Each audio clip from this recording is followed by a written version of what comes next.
Quando foi que o mundo virou uma partida de futebol ideológica, com torcidas fanáticas dos dois lados e um juiz no meio? Hoje, vamos mergulhar nas raízes históricas, psicológicas e sociais da polarização política e do ódio. Buscamos compreender e apontar os caminhos possíveis para restabelecer o diálogo e a civilidade. Eu sou Luciano Batribe e este é um canal Insustentável Leveza. Um mundo bipartido. Vivemos em tempos de guerra.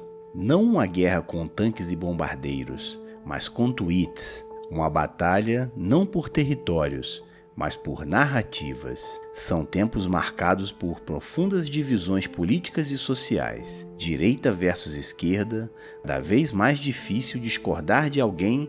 Vivemos numa sociedade de alto desempenho, e isso gera cansaço.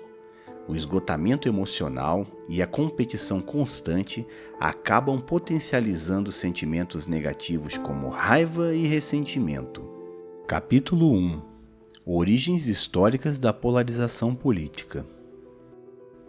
Acredite ou não, a polarização política não começou com as redes sociais.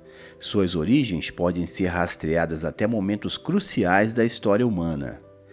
Um marco emblemático é a Revolução Francesa. Lá no final do século XVII, enquanto Twitter e TikTok nem sonhavam em existir, já rolava um embate feroz entre reis e filósofos. De um lado, o absolutismo, reis que diziam governar por direito divino. De outro lado, os pensadores liberais iluministas, ousando sugerir limites ao rei. Mesmo entre os revolucionários havia divergência.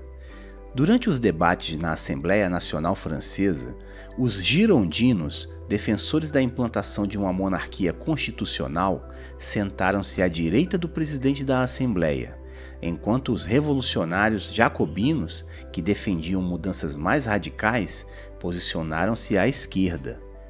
Dessa divisão física surgiu o conceito político moderno de esquerda e direita que até hoje estrutura o debate político. Mas foi no período conhecido como o Terror Jacobino que a polarização tomou contornos mais sombrios e agressivos. Liderados por Robespierre, os revolucionários instituíram uma época marcada por execuções públicas e pelo uso sistemático da violência como ferramenta política. O terror representou a institucionalização da agressividade política e da desumanização do oponente, deixando uma profunda marca na memória coletiva ocidental sobre os perigos da radicalização ideológica. A partir dessa traumática experiência histórica, aprendemos que a polarização, quando levada ao extremo, pode transformar discordâncias políticas em ódio profundo, com consequências devastadoras para a convivência social e para a democracia.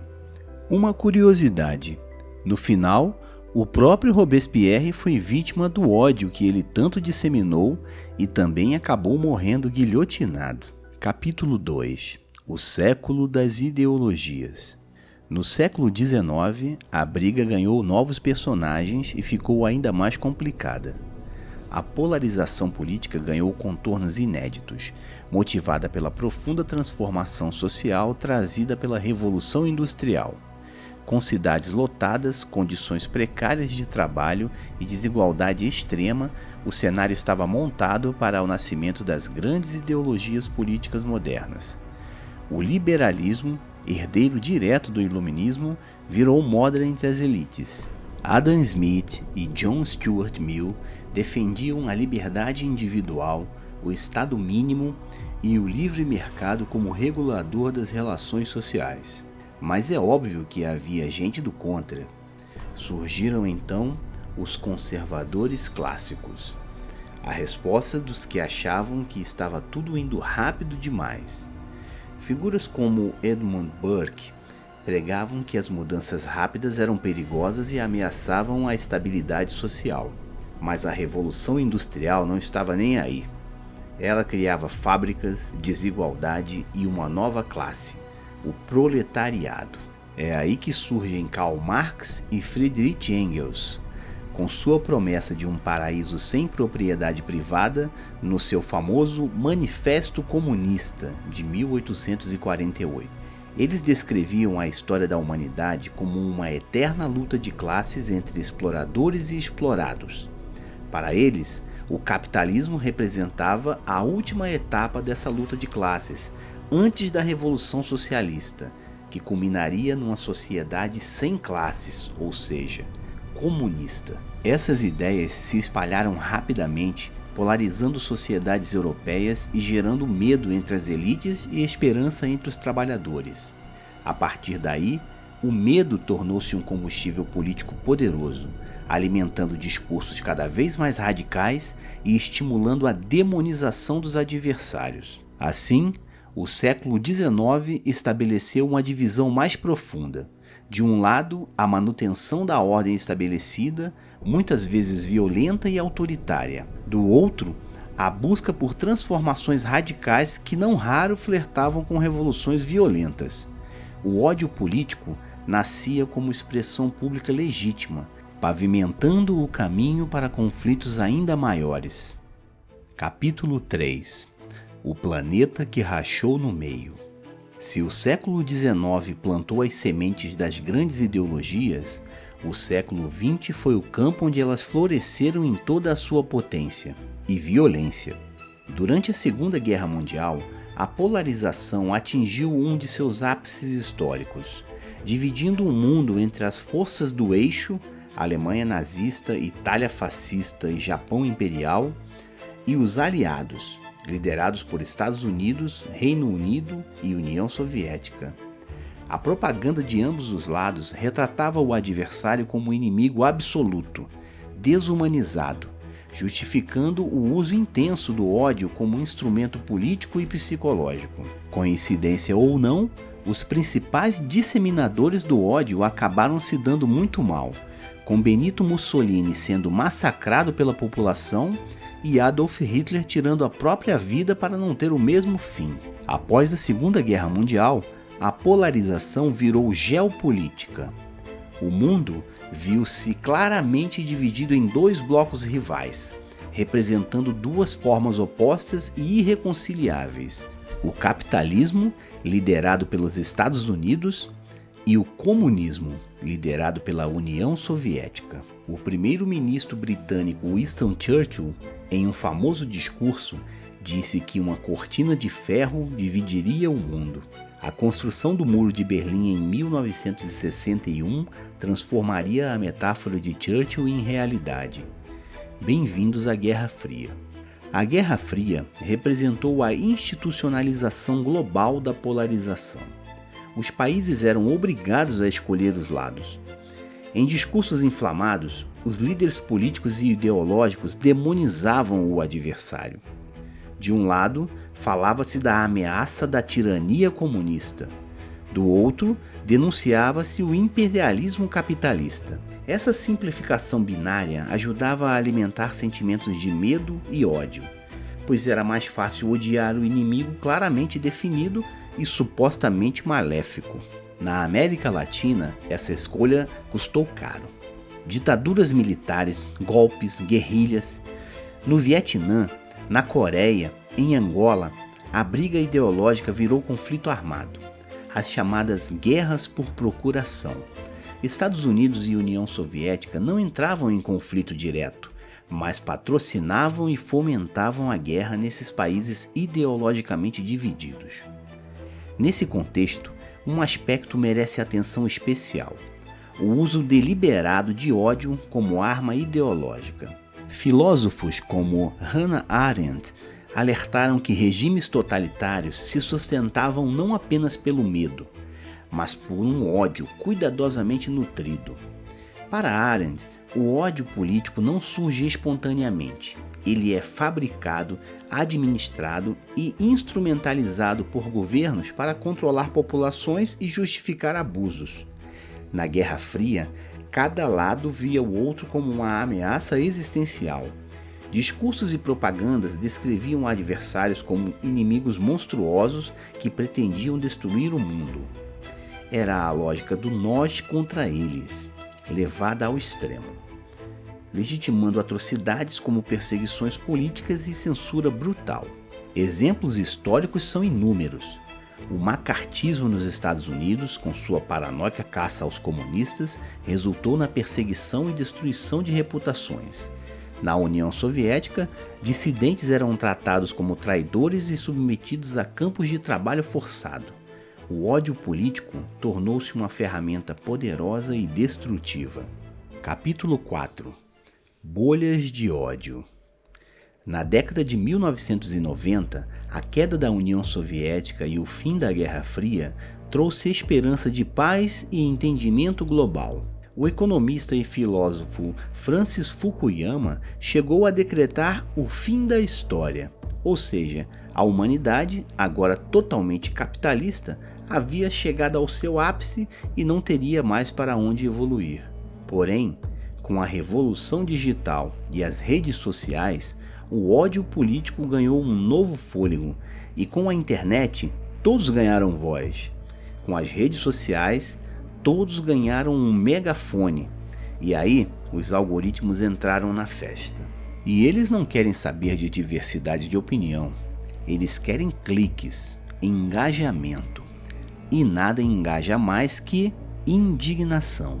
O psicólogo social Jonathan Haidt, em seu livro A Mente Justa, mostra que nosso cérebro usa a política para defender tribos morais instintivas.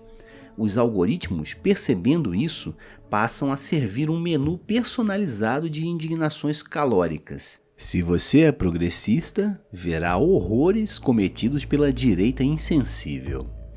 Se você é conservador, contemplará em memes o declínio moral da civilização patrocinado pelo outro lado.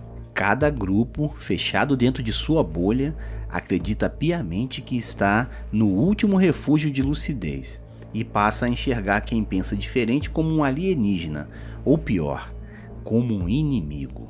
Os políticos, agora obrigados a competir por cliques, recrutam estrategistas dispostos a polvilhar ódio como fermento eleitoral. O combustível disso tudo é inegável. A raiva viraliza mais rápido que o amor. O resultado é uma polarização ainda mais emocional, raivosa e lucrativa para alguns. Capítulo 5. Um mundo, muitas polarizações. Na América Latina, a polarização sempre teve sotaque de desigualdade. Do México revolucionário de Pancho Villa às favelas cariocas, elites acusam a ameaça vermelha no populismo de esquerda, enquanto movimentos populares denunciam que o liberalismo de mercado só privilegia a elite predatória. No Brasil, a polarização tem nomes próprios, e o grau de diálogo é zero, e o debate político virou show de horrores, para não dizer de comédia. Na Europa, uma nova direita mais radical e nacionalista desafia uma esquerda nostálgica num cenário fragmentado. Nos Estados Unidos, republicanos e democratas já não apenas discordam politicamente, eles se detestam, mas esse panorama dividido vai além da geopolítica. Eventos e acontecimentos globais também dividem opiniões radicalmente. Quem não se lembra da pandemia e das acaloradas discussões sobre vacinar ou não vacinar? Ou mesmo no campo artístico-cultural.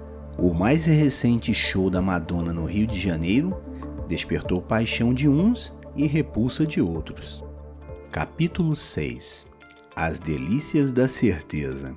Mas por que gostamos tanto de tomar partido? Por que parece tão difícil aceitar que alguém pense diferente? A ciência tem respostas desconfortáveis. A polarização, em parte, é um fenômeno político, mas é também, e talvez sobretudo, um produto da nossa arquitetura mental.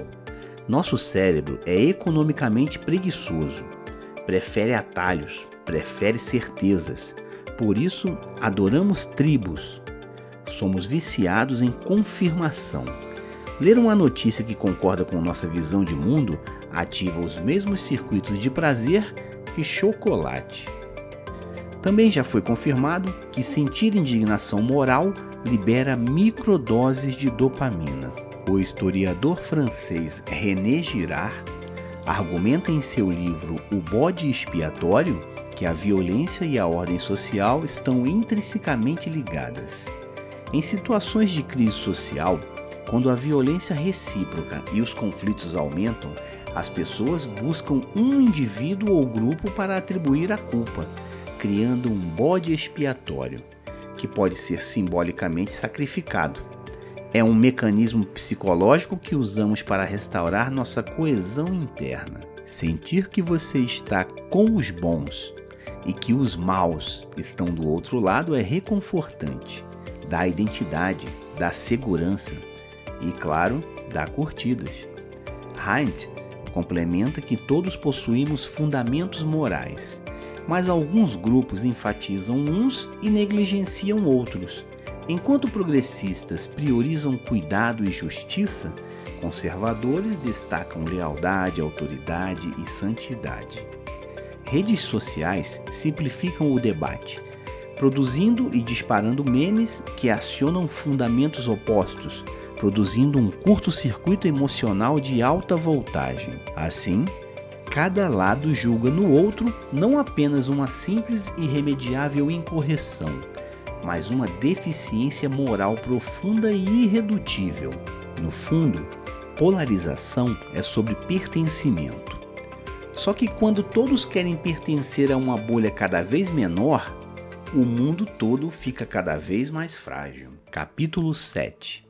Como furar a bolha? A boa notícia é que não estamos condenados à guerra eterna. Existem saídas, mas nenhuma delas é simples. O primeiro caminho é reduzir a desigualdade. Redistribuir renda não elimina discordâncias, mas reduz o desespero e a necessidade de buscar culpados pelas mazelas. Na mesma linha, proporcionar educação inclusiva e de qualidade para todos pode ensinar o consumo crítico e responsável da informação e evita que qualquer debate vire uma guerra. Outro caminho é promover o contato saudável entre os diversos grupos. Pesquisas conduzidas pelo psicólogo americano Gordon Allport em sua Hipótese do Contato indicam que encontros cooperativos entre grupos rivais com status igual e metas comuns reduzem o preconceito. Funciona em escolas, funciona em condomínios e pode funcionar em parlamentos. Já as redes sociais precisam se policiar para não se tornarem máquinas de radicalização. Plataformas podem desalgoritmizar a raiva, priorizando diversidade de fontes e desacelerando o fluxo. Não se trata de censura, mas de entender a engenharia reversa do negócio do ódio e refrear suas engrenagens. Mas o ponto mais importante parte de cada um de nós. Entender que pluralidade não é um problema, que dá para discordar sem odiar, e admitir que ninguém tem 100% de razão. Ninguém sabe tudo e todo mundo pode errar. Portanto, sempre podemos aprender com o outro, inclusive quem pensa diferente. Conclusão: o mundo não é preto e branco. Vivemos num mundo de complexidades. Reduzir tudo a dois lados pode ser confortável, mas é perigoso. O mundo não é um tabuleiro de xadrez, é antes um mosaico. Atravessamos séculos de transformações. Tronos depostos, operários em greves, superpotências em duelo, redes em curto. Cada etapa provou que polarizar é fácil. Dialogar é a arte. Sim, há conflitos reais, ideias diferentes, tensões legítimas, mas também há espaço para dúvida, para escuta, para os nuances. Eis, portanto, nosso convite final. Desligue por um instante a máquina de indignação, respire fundo e perceba que, do outro lado da tela, há alguém igualmente complexo, medroso e esperançoso. No fundo, como dizia Voltaire, o oposto do fanático não é o cético, é o curioso. E você, Está pronto para sair da bolha? Se você curtiu, dá o like e segue a gente.